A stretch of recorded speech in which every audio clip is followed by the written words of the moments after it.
The first person to die after eating at Owale's canteen wasn't even her customer. It was the woman who mocked her the loudest, Mama Bridget, who told everyone at the mechanic junction, "No responsible woman will cook food beside a mortuary. It's not just nonsense, it's an abomination." 2 days later, they found Mama Bridget stiff in her chair, face frozen mid-sentence, with half a plate of Owale's spaghetti untouched on her table. By the end of the week, 3 more people were dead. But here's the part that would make anyone question reality.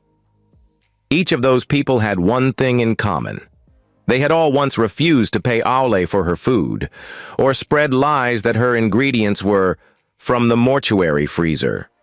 Still, her canteen only grew bigger, and the line got longer. Asaba people started whispering, "Maybe the dead are the ones buying it." Others asked, "Is she cooking food or revenge?" But Owale never said a word. She just kept smiling, kept cooking. And every morning at 5 a.m., she opened her canteen beside that white building with "Mortuary" boldly painted across it, like death was her neighbor, and food was her weapon. You're watching African Tales by Imade, where every story leaves you shaken and every truth hits deep.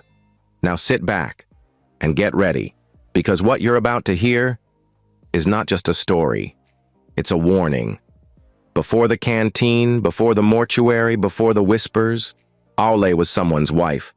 And to the world, she was the lucky one, because her husband, Monday Obasogi, was the kind of man mothers prayed their daughters would marry, on the outside. He was neat, always ironed his shirts twice, always quoted Bible verses, always called her "my queen" in public. But behind closed doors, he was the kind of husband that made silence feel safer than conversation. He didn't hit her every day. He knew better. He hit her when it would be least expected, after helping her carry a bucket, after kissing her forehead, after thanking her for the stew.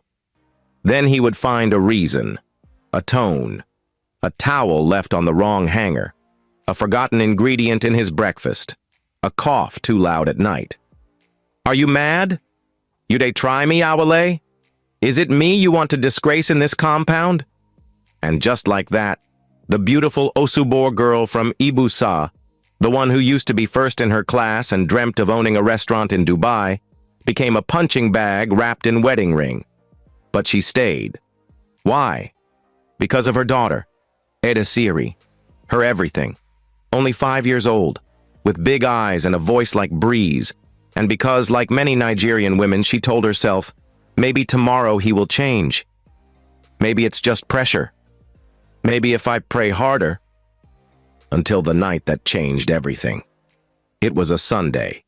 The rice had burned. She didn't even hear him coming.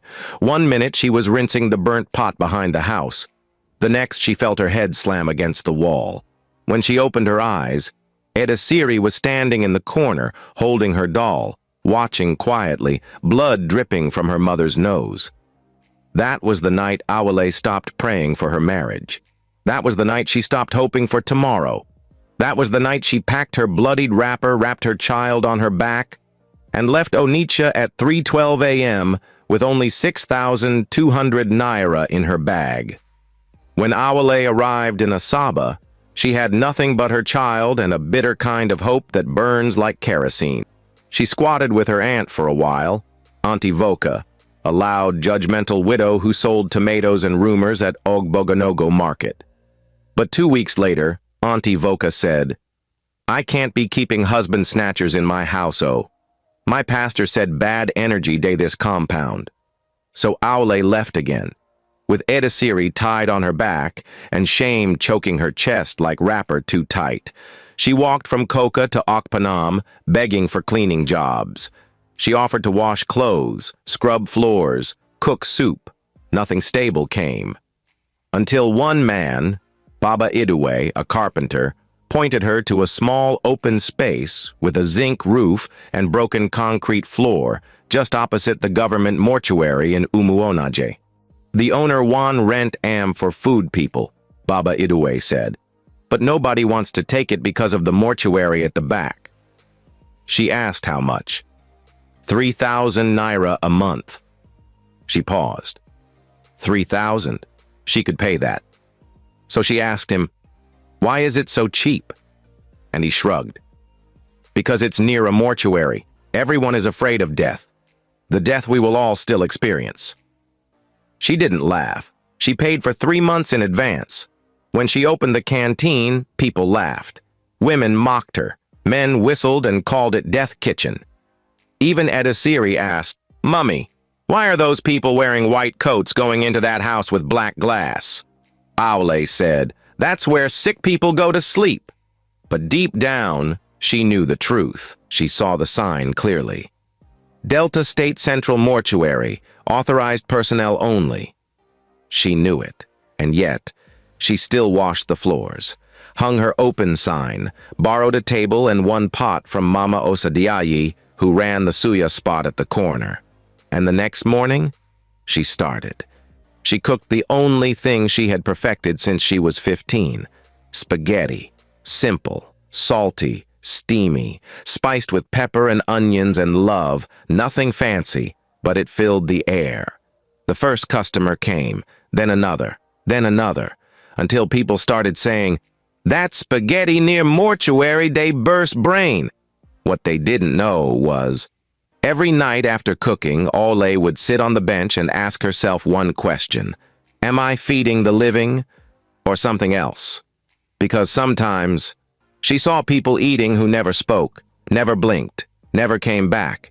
And one day, she saw someone who looked like Monday, her ex-husband, sitting alone in the corner with blood on his neck, eating slowly. The first sign that things were changing came quietly, not through accidents or omens, but through whispers. At first, Aule had thought she could ignore them. The giggles, the hushed conversations, the awkward silence whenever she passed by a group of women with baskets on their heads or satchels of vegetables. But gossip, like smoke, always found a way to rise. People talked. They didn't just talk. They judged. They judged the woman who dared to fry stew beside a building filled with corpses. The woman who smiled too much despite her proximity to death. The woman whose spaghetti somehow tasted better than anyone else's. It was unnatural, they said. Too flavorful. Too consistent. Too addictive. One afternoon, as she was wiping down her tables after the lunch rush, she overheard 2 women arguing across the road. "I told you she uses something. Haven't you noticed the way the aroma lingers even after she closes?" "Then why do you keep buying?" "Because I can't help it. But one day I'll stop, before it's too late." Aule didn't flinch. She kept cleaning. But inside, her chest tightened. Later that week, a man came to her shop. He wore a brown shirt tucked neatly into his black trousers and held a thin folder under his arm. He smiled kindly, introduced himself as Mr. Etim from the State Public Health Department, and asked for a plate of spaghetti. Nothing unusual.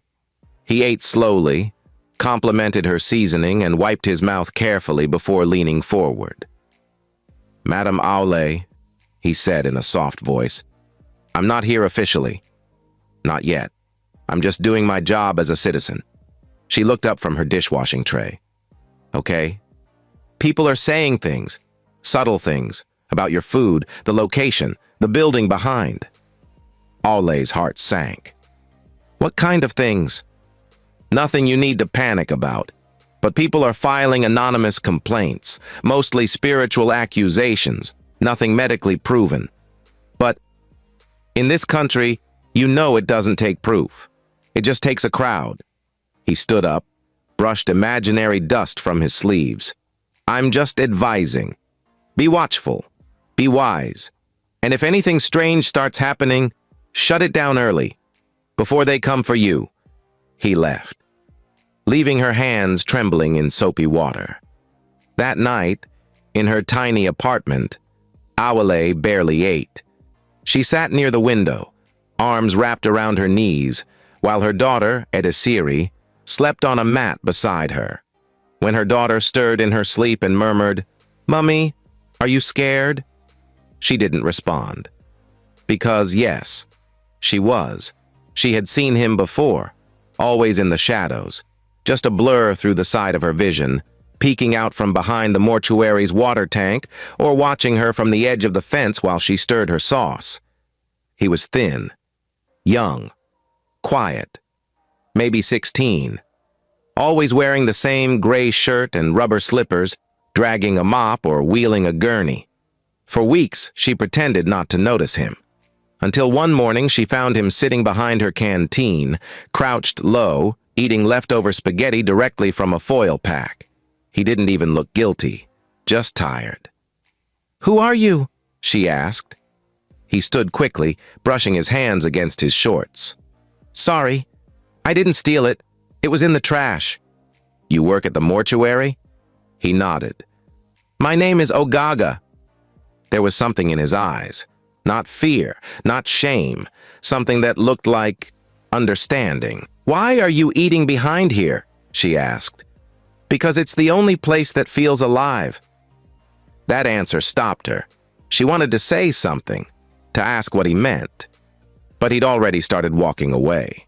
Over the next few days, Ogaga lingered more often. He never spoke much, but he always watched.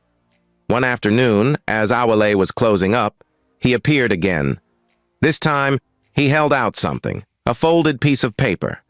She hesitated before taking it. It was a list, handwritten.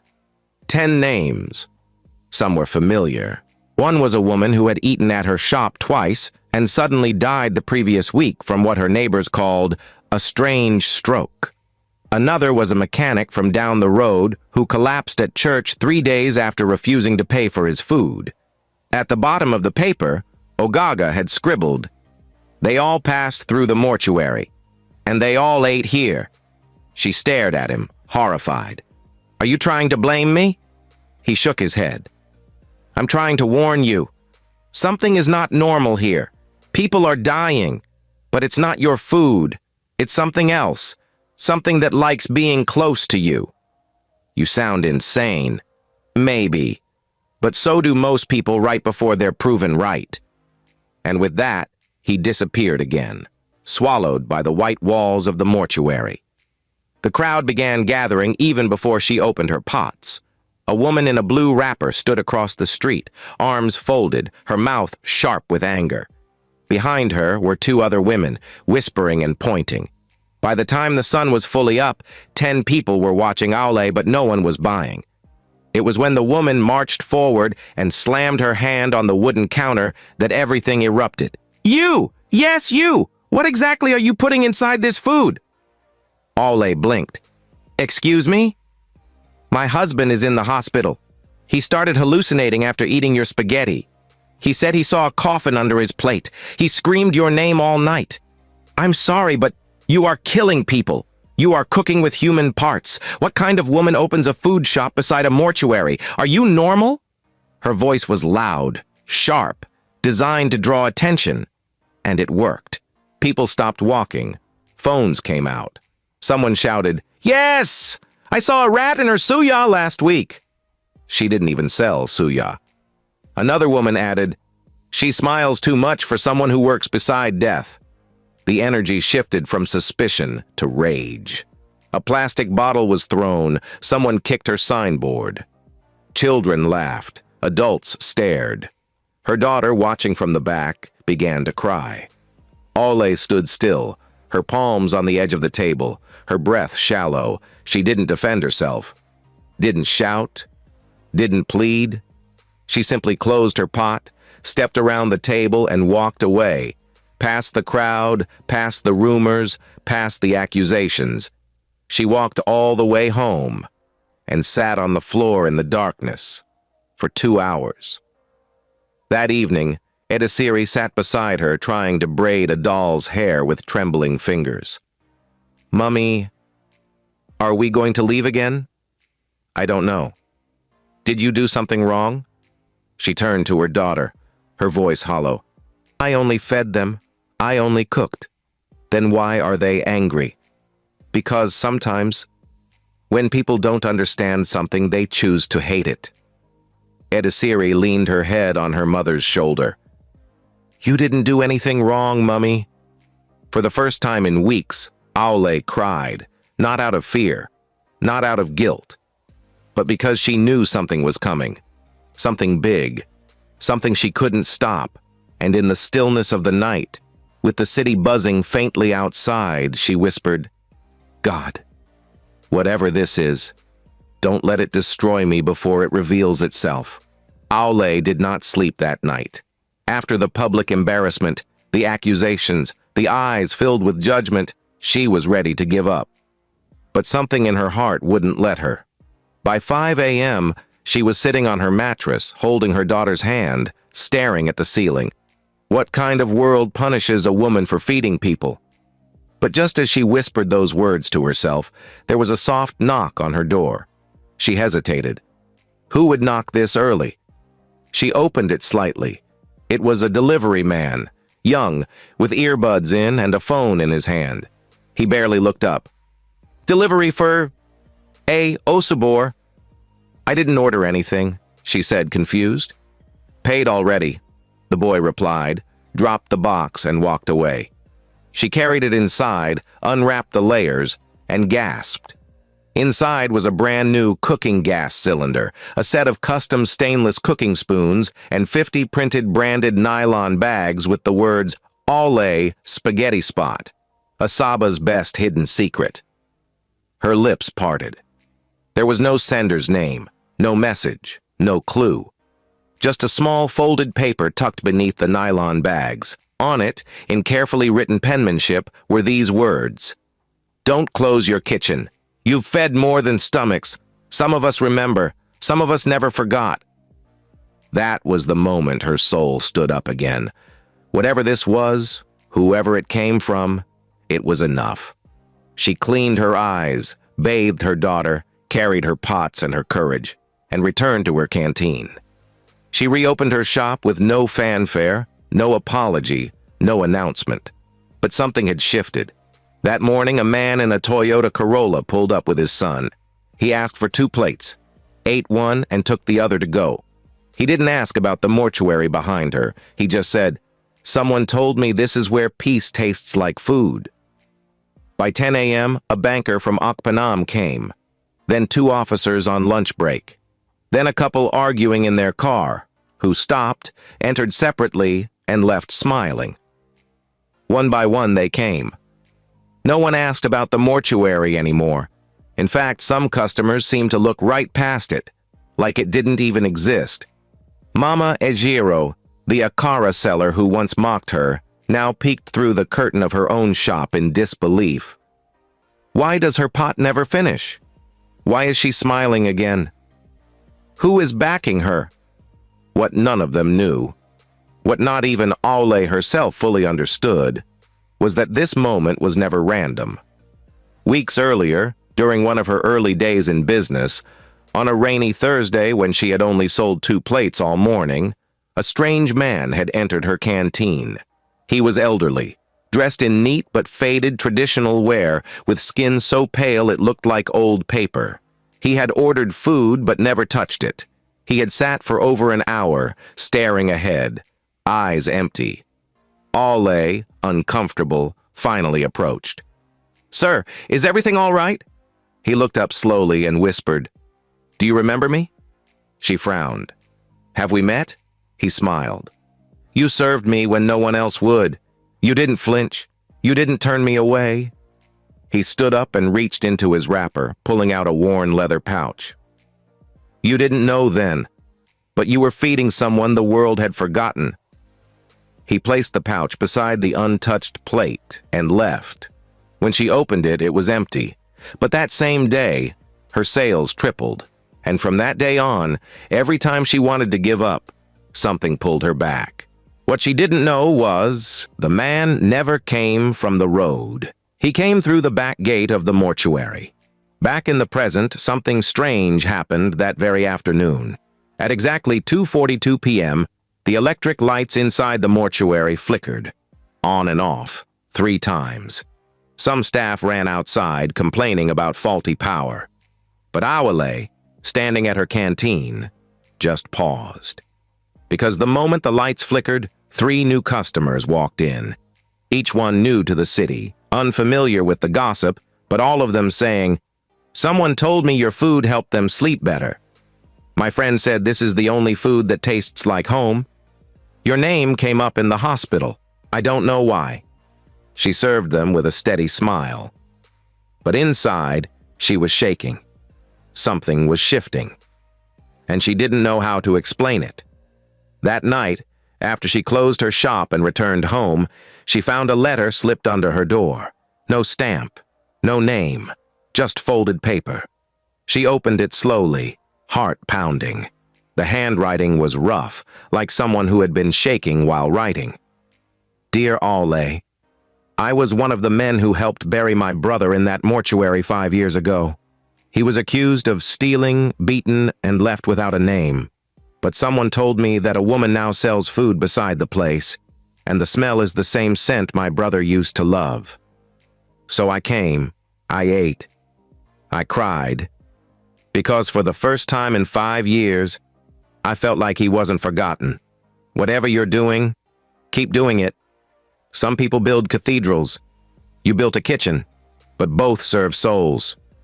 Tears rolled down her cheeks, not just because of the letter, but because that night, as she lay beside her daughter, she had a dream. In it, a long line of people, smiling, peaceful, quiet, stood beside her canteen, and one by one, each placed a white flower at her feet. She woke up with a white petal on her pillow. The morning sun rose with grace, but there was no warmth in Madame Elahor's heart. She sat in front of her faded jollof rice table, arms folded tightly under her sagging breasts, her face twisted in quiet resentment as she watched the growing queue in front of Aule's canteen. It made no sense. "How can someone cook beside death and still feed half the town?" she muttered bitterly. She had been selling food on that street for over 7 years. She was the first to arrive every morning. She knew the taste of firewood, the weight of Maggie, the balance of pepper and stew. But then Aule came, beautiful, soft-spoken, never raising her voice. And within months, her own customers started disappearing. At first, she tried to ignore it. But then her soups began to spoil before noon. Her meat tasted rubbery. People whispered that her stew had lost glory. By the 3rd month, she barely sold anything before packing up in frustration. She tried everything, reduced her prices, offered extra meat, even gave free water. But it didn't help. "That woman has done something," she told her friend bitterly one evening. "She's using something. There's no way she can stand beside a mortuary and still have this kind of blessing." So she decided to fight it spiritually. Not with prayer, not with fasting, with rituals.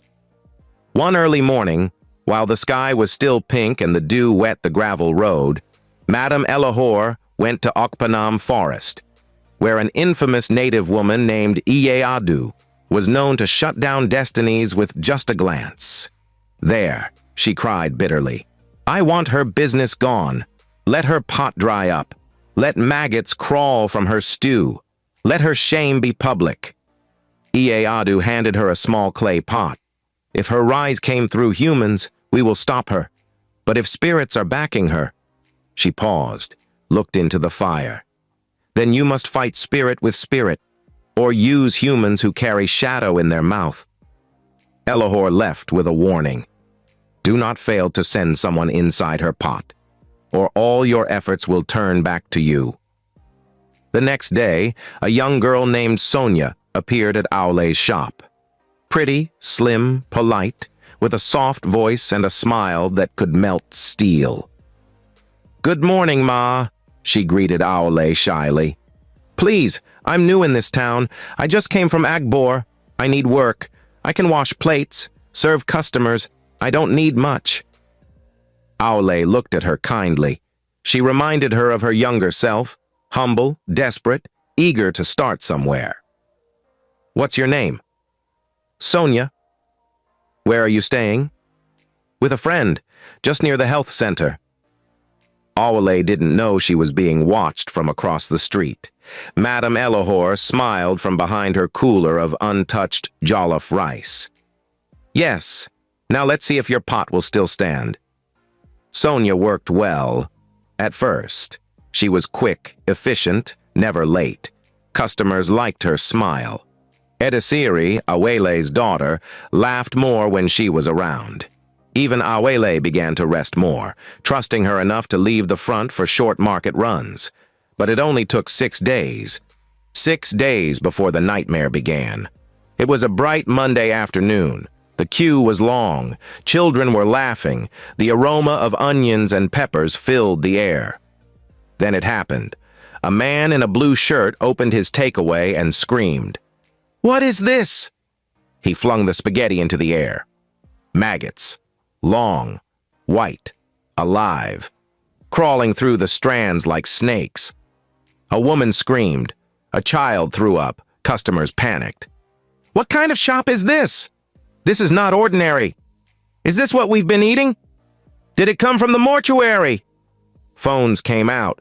Videos were recorded. Ole stood frozen. She had checked that pot herself. It was clean. It was safe. She turned to Sonia, who had served the man. The girl looked just as shocked. "I don't know how. I swear," Sonia stammered. But the damage was done. Within minutes, the crowd vanished. The street fell silent. Sonia went to the back, claiming to be dizzy. Aule didn't follow. Instead, she sat on a low stool and wept. Not quietly, not politely. She wept like someone whose soul had been splashed with shame in public. And across the road, Elahor smiled again. "Spaghetti, your time has expired." That night, Awele sat in darkness. No pot, no customer, no hope. Edisiri sat beside her, holding her hand. "Mummy, are we going to stop now?" She didn't answer, until something strange happened. A knock, slow, calm, barely audible. She opened the door. No one was there, but at her doorstep sat a single plate covered with foil and a folded note. The plate was empty, but clean. The note read, "You fed me when I had nothing. You fed me when I had no name. Now they try to feed your shame, but I will not watch. Tomorrow, let no one serve your food but you. Let the truth meet the pot." There was no name, but she knew. The next day, Aule rose before dawn. She swept, she prayed, she cooked, by herself. No Sonia, no assistant. She told her daughter to stay inside. She lit incense near her window.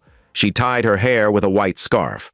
By 9 a.m., customers were standing across the road, unsure, hesitant, staring. By 9:15, one brave man stepped forward. "Did you cook today?" She nodded. "Just you?" She nodded again. He sat, ate, finished the plate, licked his fingers. Still the best spaghetti in Delta State. One by one, customers returned, slow, careful. But they came. By 11:30, her pot was almost empty. And that was when Sonia appeared, standing in front of the canteen, eyes full of shame, sweat on her brow. "Madam, I need to tell you the truth." The crowd turned. Silence. "I'm not from Agbor. I've lived here all my life. I was sent by someone. Madam Elahor. She told me to destroy your food. She gave me things to put inside the pot. I'm sorry. I didn't know how strong you were. I didn't know spirits were backing you." Gasps. Phones clicked. Customers murmured. "Please forgive me," Sonia wept. Aule looked at her for a long moment, then said quietly, "I already did. But the spirits you tried to deceive may not be so quick."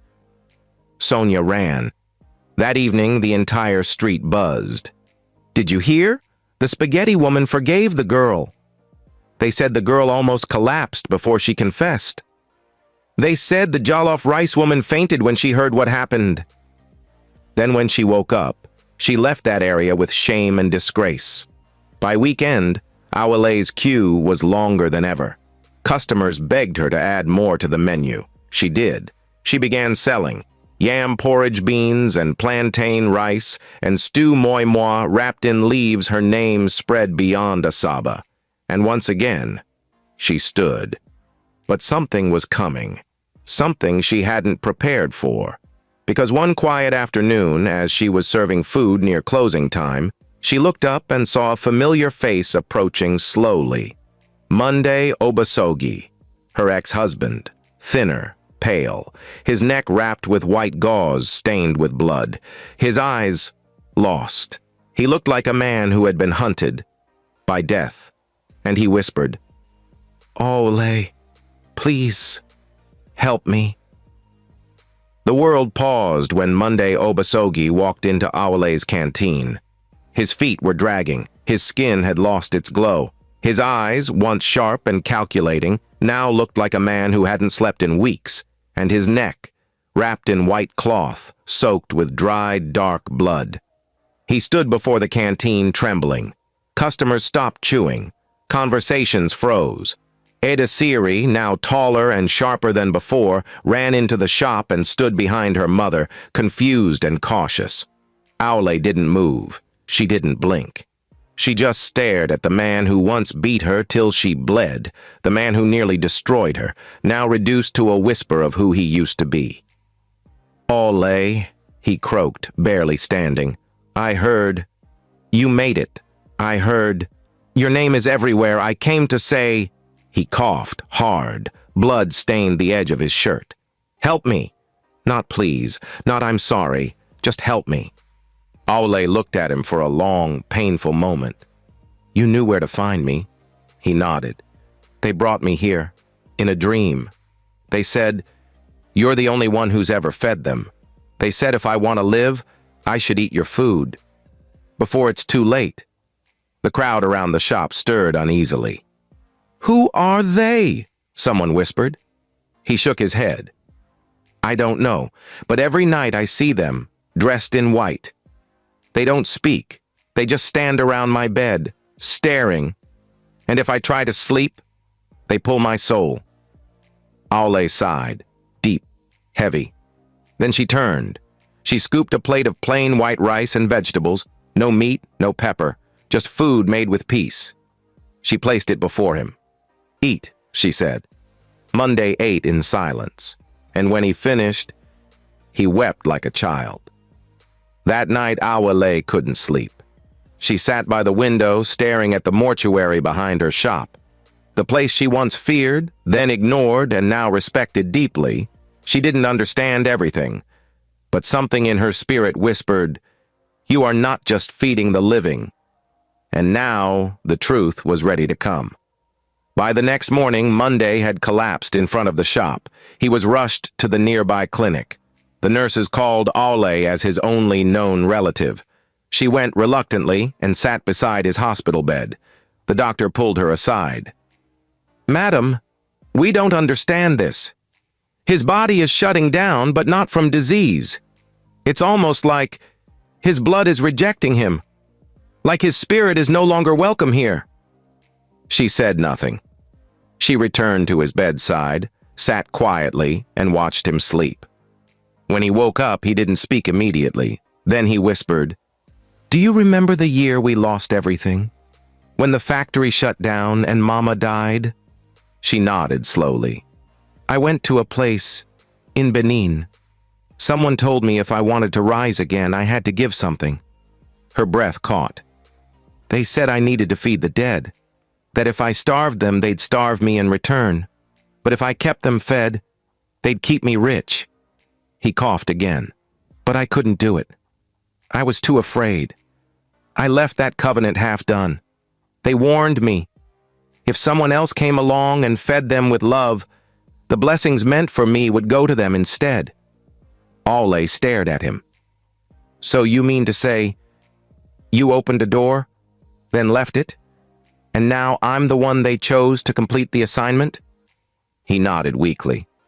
"You didn't even know, but they accepted you. Because you didn't feed them for gain, you fed them with mercy." His voice broke. "That's why I'm dying. Because they no longer need me. They have you now." Aole stood. "And you came here, hoping I would do what? Cancel the contract you signed in secret, break a chain I never joined?" He reached for her hand. "No, I just came to eat. Before I go." She walked away and never returned to the hospital again. Weeks passed. The scandal was long gone. The rumors had faded. Sonia had disappeared from town. Madame Ellahor's shop was now up for rent, after people said they saw her cooking alone and talking to no one. Awelay's Canteen? It became a landmark. Buses now stopped there by name. YouTube food vloggers from Lagos came to film her. She employed 2 full-time staff. She opened a small branch beside the university gate. But she never left the mortuary. She remained rooted to that sacred ground, where her journey began. And one day, she finally understood why. She was wiping her table when an old man appeared, the same man from her early days, pale, quiet, dressed in soft white. He sat without speaking. She brought him food, as she always had. As he finished, he looked up and said, "We never asked for much, just to not be forgotten." He placed his hand over hers. "Since you came, we've never been hungry. We've never been ignored. And because of you, many of us found peace." She blinked slowly. "Who are you?" He smiled.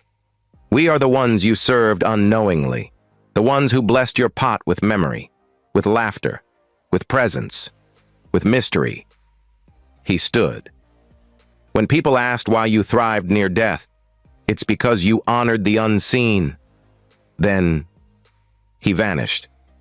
No goodbye, no name, just a final smile. That night, Awele served her last customer for the day. She wiped her pot. She sat beside her daughter, and together they shared a small plate of spaghetti. "Mummy," Edisiri said softly, "do you think the dead still eat with us?" Awele smiled. "Maybe. Or maybe they just sit near us, grateful they're remembered."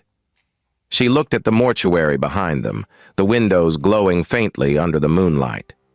"Either way," she said, "I'll keep cooking. Not for profit, not for fame, but because no one, dead or alive, should go to sleep hungry."